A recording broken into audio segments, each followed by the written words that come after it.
నమస్కారం. వార్తలకు స్వాగతం. ముందుగా ముఖ్యాంశాలు. బీఆర్ఎస్ లీడర్ మీడియా సమావేశం, పలు అంశాలపై వివరణ.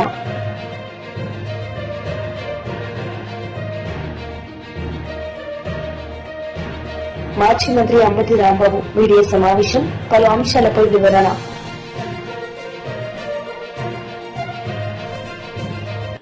మాజీ మంత్రి అంబటి రాంబాబు మీడియా సమావేశం నిర్వహించారు. ఈ సందర్భంగా పలు అంశాలపై ఆయన మాట్లాడారు.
మాజీ మంత్రి దేవినేని ఉమామహేశ్వరరావు మీడియా సమావేశం నిర్వహించారు. ఈ సందర్భంగా పలు అంశాలపై ఆయన మాట్లాడారు. నిర్మాణాలు జరుగుతూ ఉంటే చూసి ఓర్వలేక తట్టుకోలేక విష ప్రచారం, ఫేక్ న్యూస్ స్ప్రెడ్ చేస్తా ఉన్నారు. ప్రకాశం బ్యారేజీకి గేట్లు పనిచేయట్లేదని, కొండవీటి వాగు నీళ్లన్నీ కూడా పొన్నూరు నియోజకవర్గం లక్షల ఎకరాలు మునిగిపోయాయని అక్కడ వైసీపీ నాయకులు ప్రచార ఆర్భాటాల కోసం మేము కూడా ఉన్నామని చెప్పుకోవడానికి తప్పుడు కథనాలు, ఫేక్ న్యూస్ స్ప్రెడ్ చేస్తా ఉన్నారు. దాని మీద కూడా సంబంధిత ఇరిగేషన్ శాఖ అధికారులు రోత పత్రిక, రోత ఛానల్ వాటికి సంబంధించి వచ్చిన కథనాల మీద కంప్లైంట్ ఇవ్వడం కూడా జరిగింది.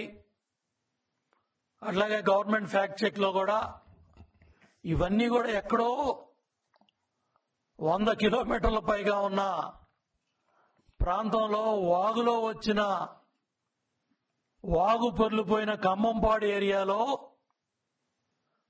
ఆ దృశ్యాలను తీసుకొచ్చి వాటికి దమ్ము ధైర్యం ఉంటే ఈ తప్పుడు కథనాలు, తప్పుడు వ్యాఖ్యలు, ఈ ఫేక్ ప్రచారాలు పక్కన పెట్టి, నీ జైలు యాత్రలన్నీ కూడా పక్కన పెట్టి అసెంబ్లీకి వచ్చి చూడు, సెక్రటేరియట్కి వచ్చి చూడు, హైకోర్టుకు వచ్చి చూడు, ఎస్ఆర్ఎంలో వేల మంది పిల్లలు చదువుతున్నారు, వెళ్ళి చూడు, రోడ్లు ఎలా ఉన్నాయో, విట్ ఎలా ఉందో చూడు, అమృత ఎలా ఉందో చూడు. ఓడిపోయి ప్రజలు బుద్ధి చెప్పినా ఒక్క ఛాన్స్ అని అధికారంలోకి వచ్చావు. 151 సీట్లు ఇచ్చారు. 5 సంవత్సరాలు తాడేపల్లి ప్యాలెస్ లో పరదాలు కట్టుకొని పనిచేశావు. పల్నాడులో కూడా చంద్రబాబు నాయుడు గారు పర్యటనకి వెళ్తుంటే చంద్రబాబు నాయుడు గారి ఇంటి గేటుకి తాళాలేసి తాళు కట్టావు. బయటకు వస్తే హెలికాప్టరు, పరదాలు కట్టాలి, చెట్లు కొట్టేయాలి. అమరావతి మీద విష ప్రచారం చేసి 3 రాజధానులని తప్పుడు ప్రచారాలు చేసి న్యాయస్థానాల చుట్టూ తిప్పి శాసన మండలిలో నువ్వు చేసిన పరిస్థితులన్నీ కూడా ఆ రోజు చంద్రబాబు నాయుడు గారు స్వయంగా చూశారు. అక్కడ షరీఫ్ గారు చైర్మన్ గా ఉన్నప్పుడు మీ మంత్రులు, మీ నాయకులు, మీ ఎమ్మెల్యేలు ఆయన మీద ఎన్ని తప్పుడు మాటలు మాట్లాడారు. శాసనసభలో ఎన్ని కారుకూతలు కూశారు. ఇంత చేసి 34,000 ఎకరాలు ఇచ్చిన 29,000 రైతాంగాన్ని, మహిళలని కూడా చూడకుండా డొక్కల్లో పోలీసులతో తన్నిచ్చి వేలాది మందిని కేసుల్లో ఇరికిచ్చి వందలాది మందిని జైళ్లకు పంపి ఇళ్ల మీద డ్రోన్లు తిప్పి పనులు ఆపేసి 3 రాజధానులు అని చెప్పి నాటకాలాడి 11 సీట్లు పరిమితం అయ్యావు. నువ్వు చేసిన ఈ తప్పుడు కార్యక్రమాల వల్ల ప్రజలు నీకు బుద్ధి చెప్పి అమరావతి రైతాంగం దగ్గర నుంచి రాష్ట్రంలో 5 కోట్ల మంది ప్రజలు కూడా జగన్మోహన్ రెడ్డి ప్రభుత్వం రాకూడదు, యువగళం పాదయాత్రలో లోకేష్ బాబు మైక్ ఇవ్వడానికి ఏడ్చారు. స్టూల్ బల్ల లాక్కెళ్లారు. చంద్రబాబు నాయుడు గారిని 53 రోజులు రాజమండ్రి సెంట్రల్ జైల్లో పెట్టారు. మహిళల మీద అసెంబ్లీలో తప్పుడు కూతలు కూశారు. కుటుంబ సభ్యుల్ని అవమానం చేశారు. ఇంత చేసి నువ్వు 11 సీట్లు పరిమితమయ్యి 14 నెలలుగా శాసనసభ సమావేశాలు ఎప్పుడు జరిగినా కూడా రాకుండా శాసనసభకు భయపడి మొన్న జరిగిన పులివెందుల ఒంటిమిట్ట జడ్పీటీసీ ఎన్నికల్లో పరాభవం, పులివెందుల్లో డిపాజిట్లు కోల్పోవటం ఎంత సిగ్గుపడాలి జగన్మోహన్ రెడ్డి. నువ్వెన్ని కుట్రలో కుతంత్రాలు చేసినా బీఆర్ఎస్ లీడర్ మీడియా సమావేశం నిర్వహించారు. ఈ సందర్భంగా పలు అంశాలపై ఆయన మాట్లాడారు. ఆ ధనాన్ని ప్రజల సంక్షేమం కోసం ఆయన వెచ్చించాడు. చరిత్రలో ఇవాళ అట్లా ఒక గొప్ప నిరుపమానమైనటువంటి స్ఫూర్తిని అందిస్తూ నిలిచిపోయాడు. నిజానికి ఆయన ఎందుకు బహుజన అస్తిత్వంగా భావించాలి? చాలా బహుజన కులాల నుంచి చాలా మంది రాజులు వచ్చారు. కానీ సర్దార్ సర్వాయి పాపన్న ప్రత్యేకత ఏమిటంటే ఒక సామాన్యుడిగా పుట్టి అసామాన్యమైనటువంటి పోరాటం చేసి ఆయన రాజు కాగలిగాడు. ఒక్క బహుజనుడు తలుచుకుంటే రాజు కాగలిమంది బహుజనులు తలుచుకుంటే ఏమవుతుంది? అది మనం సర్వాయి పాపన్న నుంచి స్వీకరించాల్సినటువంటి స్ఫూర్తి. ఇవాళ సర్వాయి పాపన్న జయంతిని తెలంగాణ ఘనంగా జరుపుకుంటున్నది. ఆయన విగ్రహాలు ఇవాళ తెలంగాణలో ఎల్లెడలా ప్రతిష్ఠించుకున్నాం. మరోవైపు చూస్తే కాంగ్రెస్ ప్రభుత్వం బీసీలకు ఇచ్చినటువంటి హామీలన్నింటినీ కూడా తుంగలో దొక్కుతున్నది. కామారెడ్డి డిక్లరేషన్ ఒక నయవంచనగా మిగిలిపోయింది. ఇప్పటివరకు దాని దిశగా బలమైన అడుగులేవి పడ్డది లేదు. బీసీ సబ్ ప్లాన్ అన్నారు, ఏమీ లేదు. బీసీలకు దాదాపు 20,000 కోట్లు కదా, 20,000 కోట్లు అన్నారు సంవత్సరానికి బడ్జెట్. ఎంబీసీలకు మంత్రిత్వ శాఖ అన్నారు, ఏది చేసింది లేదు. చివరికి బీజేపీ నేతలు మీడియా సమావేశం నిర్వహించారు. ఈ సందర్భంగా పలు అంశాలపై ఆయన మాట్లాడారు. భారతీయ జనతా పార్టీకి సంపూర్ణ మెజారిటీ ఉన్నప్పుడు, ఎన్డీఏకు సంపూర్ణ మెజారిటీ ఉన్నప్పుడు 3 సార్లు రాష్ట్రపతి చేసే అవకాశం వచ్చింది. 3 సార్లు రాష్ట్రపతి చేసే అవకాశం వచ్చినప్పుడు ఒకసారి మైనార్టీ సామాజిక వర్గానికి చెందినటువంటి అబ్దుల్ కలాం గారిని, మరోసారి అవకాశం వచ్చినప్పుడు ఎస్సీ సామాజిక సంబంధ వ్యక్తిని రాష్ట్రపతిగా నియమించడం, మూడోసారి ముర్ము గారిని, ఈరోజు అభ్యర్థిగా బీసీ వర్గానికి సంబంధించిన దక్షిణాదికి సంబంధించిన వ్యక్తిని అభ్యర్థి చేయడం అనేది ఈ కాంగ్రెస్ పార్టీ, భారతీయ జనతా పార్టీ నాయకత్వం చేస్తున్నటువంటి సామాజిక న్యాయాన్ని చూసి నేర్చుకోవాల్సిన అవసరం ఉంది.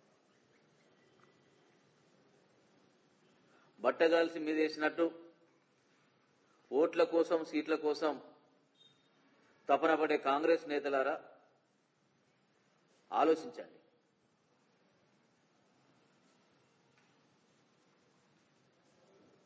మీరు మొదటి నుండి కూడా మీ పార్టీ అంబేద్కర్కు వ్యతిరేకమైన పార్టీ, అంబేద్కర్ ఆలోచన విధానానికి వ్యతిరేకమైన పార్టీ, దళితులకు సంబంధించిన వ్యతిరేకమైన పార్టీ. మీకు రాష్ట్రపతులుగా గెలిచే అవకాశం ఉన్నప్పుడేమో పోటీలో ఎవరిని పెట్టి గెలిపించుకుంటారో సమాజం అంతా చూస్తున్నారు. 3 సార్లు మీకు ఓట్లు లేవు, మీరు రాష్ట్రపతిగా గెలవలేరు అని ఎన్డీఏకు, ప్రభుత్వానికి, భారతీయ జనతా పార్టీకి సంపూర్ణ మెజార్టీ ఉన్న తెలిసినప్పుడల్లా ఎస్సీలను అభ్యర్థులుగా పెట్టారు. మీరు గెలిచేటప్పుడేమో అగ్రవర్ణాలకు సంబంధించిన మీ సామాజిక వర్గాలకు పెట్టుకుంటారు, ఓడిపోయేటప్పుడు మాత్రం దళితులకు సంబంధించిన మీరా కుమారి లాంటి వాళ్ళని పెట్టించి ఓడగొడతారు. అదే తరహాలో రాష్ట్రంలో కూడా మీరు అధికారంకి వచ్చే ముందు చెప్పిన మాటలకి, అధికారం వచ్చిన తర్వాత మీరు చేస్తున్నట్టు పరిపాలనకు చూసినట్టయితే నక్కకు నాగలోకానికి ఉన్నంత తేడా ఉన్నది. ఎస్సీ, ఎస్టీ, బీసీ వర్గాలకు సంబంధించిన విషయంలో ముఖ్యంగా ఇప్పుడు విద్యార్థుల సీజన్, విద్యా సంవత్సరం ఆరంభం. ఒకసారి విద్యా సంవత్సరం ఆరంభం విషయానికి ఒకసారి చూసినట్టయితే మీరు వచ్చిన 7.5 కాలంలో మీరు ఇచ్చిన హామీలు, మీరు అమలు చేస్తున్న పనుల్లో చూసినట్టయితే బడ్జెట్ కేటాయింపులు, వాటికి సంబంధించిన కేటాయింపులే కాదు, వాటిని ఖర్చు చేసే విధానం. Biodiversity board chairman Neelayapalem Vijay Kumar media సమావేశం నిర్వహించారు. ఈ సందర్భంగా పలు అంశాలపై ఆయన మాట్లాడారు. మామూలు ప్రజలకి అసలు బుగ్గన రాజేంద్ర కావచ్చు, వైసీపీ కావచ్చు, వైసీపీ చెప్పింది ఏంటి, 4 నెలల్లో అంటే ఈ సంవత్సరం ఏప్రిల్ నుంచి జూలై వరకు మన ఆర్థిక పరిస్థితి ఎలా ఉంది, మనం ఏమైనా తగ్గామా లేకపోతే ఎక్కామా, లేకపోతే వైసీపీ చెప్పినట్టు వాళ్ళ 2024 అది 23 కంటే కూడా మేము తగ్గిపోయినామని సాక్షి రాశారు. సో మామూలు ప్రజలకి చెప్పాల్సిన బాధ్యత మా మీద ఉంది. కాబట్టి ఫస్ట్ లో రాష్ట్ర స్వంత ఆదాయం అంటూ ఉంటుంది. అంటే రాష్ట్రం తన సొంతగా సంపాదించుకునేది ఆదాయం 3 రకాలుగా వస్తుంది రాష్ట్రానికి. ఒకటి రాష్ట్ర స్వంత ఆదాయం, ఇంకొకటి కేంద్ర ప్రభుత్వం ఇచ్చే గ్రాంట్లు, మూడవది కేంద్ర ప్రభుత్వం ట్యాక్సుల్లో ట్యాక్సులు కలెక్ట్ చేసిన తర్వాత మన బాటాగా ఇచ్చేది. అంటే 3 రాష్ట్రం సొంతంగా సంపాదించుకునేది, కేంద్ర ప్రభుత్వం ఇచ్చే గ్రాంటులు, మూడవది రాష్ట్రం పన్నుల్లో మనకు వచ్చే వాటా, కేంద్ర పన్నుల్లో మనకు వచ్చే వాటా. ఈ 3 రాజేంద్ర గారు ఏం చేశారంటే కేంద్రం ఇచ్చే గ్రాంట్లు ఒక రోజులో రావు, వాళ్ళ దీని ప్రకారం వస్తుంటాయి అన్నమాట. ఈ రాష్ట్ర ఆదాయం ప్రతి 30 రోజులకు ఒకసారి లెక్కేస్తారు, కానీ సెంట్రల్ గ్రాంట్ మాత్రం ఆ టైప్ లో రావు. దాని 2 కలిపేసి మాకు జూలైలో 55,000 కోట్లు వచ్చాయి అంటూ చాలా తప్పుడు ఫిగర్లు. ఒక ఆర్థిక మంత్రిగా పనిచేసిన వ్యక్తి మాట్లాడుకోవాలని మాటలవి. ఎందుకంటే చిన్నపిల్లలు కలిసి చేస్తలేవి. షేమ్ అంటారు చూడండి, మనం అట్లా షేమ్ అది. సో సరే, ఆయన ఏం చెప్పాడంటే మాకు 58,000 కోట్లు వచ్చాయండి 2023లో, 2 సంవత్సరాల తర్వాత కూడా మీకు 49,000 కోట్లు వచ్చాయని సాక్షులు రాసుకున్నాడు. సరే, వాళ్ళ పేపర్ వాళ్ళు ఇష్టం రాసుకుంటారు. కానీ యాక్చువల్గా జరిగింది ఏంటంటే 2023 జూలైలో రాష్ట్రానికి వచ్చిన సొంత ఆదాయం అంటే GST, goods and service tax అనగా జీఎస్టీ, స్టాంప్స్ రిజిస్ట్రేషన్ మీద వచ్చే ఇది, land revenue, okay, sales tax, excise, union taxes లో మన యొక్క షేరు, ఇవి రాష్ట్రం సొంతగా సంపాదించుకునేది. కేంద్రం గ్రాంట్ ఇస్తుంది. గ్రాంట్ అంటే మధ్యాహ్న భోజన పథకానికి కొంత ఇస్తుంది, అంగన్వాడీలు కొంత ఇస్తుంది, ఇట్లా ఒక్కొక్క పథకానికి ఇస్తుంది. ఆ యొక్క పథకానికి ఆ నెల 30వ తేదీన రావాలని రూల్ లేదు. పక్క నెలలో కూడా రావచ్చు, ఆ పక్క నెలలో కూడా రావచ్చు. సో ఈ నెల వచ్చిన గ్రాంట్లను కలిపేసుకునేసి చెప్పారు. ఇంకోటి ఏంటంటే 2023లో ఏకాఏకైన జూన్ జూలై మాసాల్లో దాదాపు 17,000 నుంచి 25,000 కోట్ల రూపాయలు సెంట్రల్ నుంచి వచ్చింది. ఎందుకు వచ్చిందయ్యా అంటే 2014 నుంచి 19 వరకు మీ అందరు గుర్తుండే ఉంటుంది, revenue deficit grant, revenue road దాదాపు 11,000 కోట్లు మనకు రావాలి అంటూ మనం చాలా పోరాటం. ఇన్ఫాక్ట్ ఆ యొక్క పోరాటమే కేంద్ర ప్రభుత్వంతో మనం చాలా గట్టిగా అడుగుతూ వచ్చాం. కానీ 2019 దాకా రాలేదు. చివరికి 2023లో 2014లో రావాల్సిన డబ్బు 2023లో వచ్చింది. శ్రీమాన్ బుగ్గన రాజేంద్ర గారు ఆ డబ్బులు కూడా ఆదాయంతో కలిపేసి ఎప్పుడో 10 సంవత్సరాల క్రితం రావాల్సిన డబ్బు ఈ 2023 జూన్ జూలైలో వస్తే, జూలైలో ఆ డబ్బు కూడా కలిపేసుకొని మాకు బ్రహ్మాండంగా ఆదాయం వచ్చేసింది, అప్పుడు ఆదాయం కంటే ఇప్పుడు మీ ఆదాయం తక్కువ అన్నారు. షేమ్. ఇంకోసారి చెప్తున్నాను, మీరు ఆర్థిక మంత్రి అండి, వైసీపీలో కొద్ది గొప్ప మీకు నాలెడ్జ్ ఉంది అని ఇన్ని రోజులు మా యొక్క భావన. నేను గౌరవంగానే చెప్తున్నాను. ఇన్ని రోజులు రాజేంద్ర గారు కాస్త ఆచితూచి మాట్లాడతారు అని. మీకు ఎవరు రాయిచ్చారో, ఆయన దువ్వూరి కృష్ణ అనే రాయిచ్చారు, ఇంకొకరు రాయిచ్చారు, నాకేం తెలియదు. కానీ ఇలా ప్రజల్ని మోసం చేయొద్దు, ఇట్స్ రాంగ్. జీఎస్టీ ఇందాక నేను చెప్పేట్టు రాష్ట్ర సొంత ఆదాయం అంటే 2023 జూలైలో 38,879 కోట్లు అండి, 38,000 crores. చేంజ్ చేద్దాం. 2024లో 40,958 అంటే 41,000 crores, అంటే దాదాపు 3,000 కోట్లు పెరిగింది సంవత్సరానికి. 2025 జూలై మొన్న అంటారు 15 days క్రితం మాజీ మంత్రి మేరు నాగార్జున మీడియా సమావేశం నిర్వహించారు. ఈ సందర్భంగా ఆయన మాట్లాడారు. మీరేమైనా దారాదత్తం చేస్తా ఉన్నారా ఆలోచించమని అడుగుతా ఉన్నా. ఏ కంపెనీలకు మీరు భూములు ఇస్తా ఉన్నారో. ఈరోజు ఐటీ కంపెనీలు పేరు మీద ఊరు పేరు లేనటువంటి అక్కడ వర్క్ కూడా జరగనటువంటి కంపెనీలకు మీరు భూములు అప్పలంగా కట్టబెడతా ఉన్నారంటే దానిలో మతలబు చెప్పాల్సిన బాధ్యత ప్రభుత్వం మీద ఉంది. ఏ ప్రభుత్వమైనా నిజంగా ఒక కంపెనీ ఏర్పాటు చేసి ఆ కంపెనీకి భూములు ఇవ్వాలంటే దాని ట్రాక్ రికార్డ్ చూడాలా, ఎంత ఉద్యోగాలు కల్పన ఇస్తుంది, ఎంత ఉపయోగపడుతుంది, తద్వారా పారదర్శకంగా ప్రభుత్వానికి ఎంత ఉపయోగం జరుగుతుంది, పెట్టుబడులు వస్తాయి అనేది ఆలోచించకుండా ఈరోజు బాధ్యత లేమితో, బాధ్యత రాహిత్యంతో ఈరోజు భూములు అప్పలంగా దోచిపెడతా ఉన్నారంటే దీనికి సమాధానం చెప్పాల్సినటువంటిది రాష్ట్ర ప్రభుత్వం కాదని అడుగుతా ఉన్నాం. ఈరోజు పర్టికులర్ గా ఐటీ కంపెనీల ముసుగులో రియల్ ఎస్టేట్ వ్యాపారానికి తెరదీసి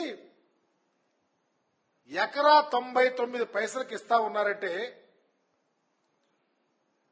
ఆ ఐటీ కంపెనీల్లో పర్టికులర్ గా ఆ ఐటీ కంపెనీ పేరుతో వాణిజ్య సముదాయం గాని ఏర్పాటు చేసుకోవటం కానీ తర్వాత దాన్ని ప్రత్యేకంగా మార్కెట్ ధరకు డిస్పోజ్ చేసుకోవటానికే ఐటీ కంపెనీలకు అవకాశం కల్పిస్తున్నారే తప్ప వేరే ఆలోచన మాత్రం లేదని ప్రస్ఫుటంగా అర్థమవుతా ఉంది.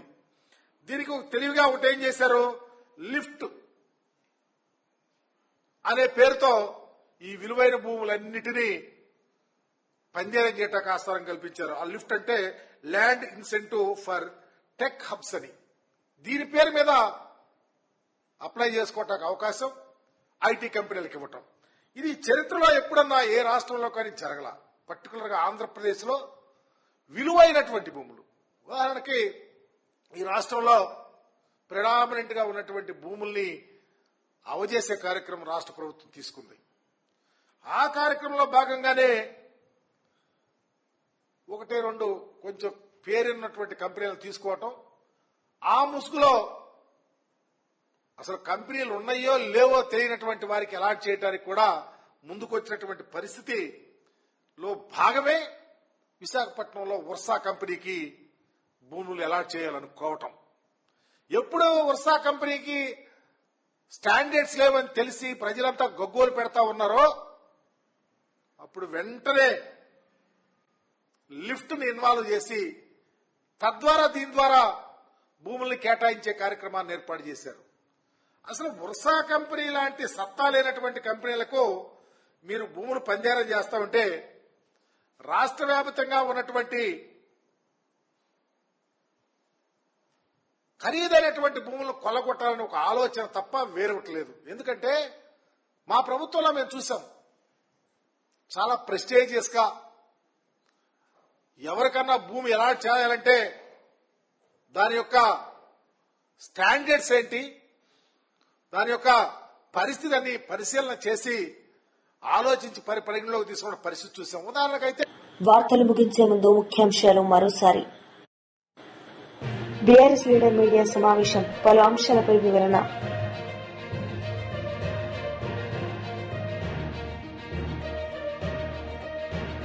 మాజీ మంత్రి అంబటి రాంబాబు మీడియా సమావేశం, పలు అంశాలపై వివరణ.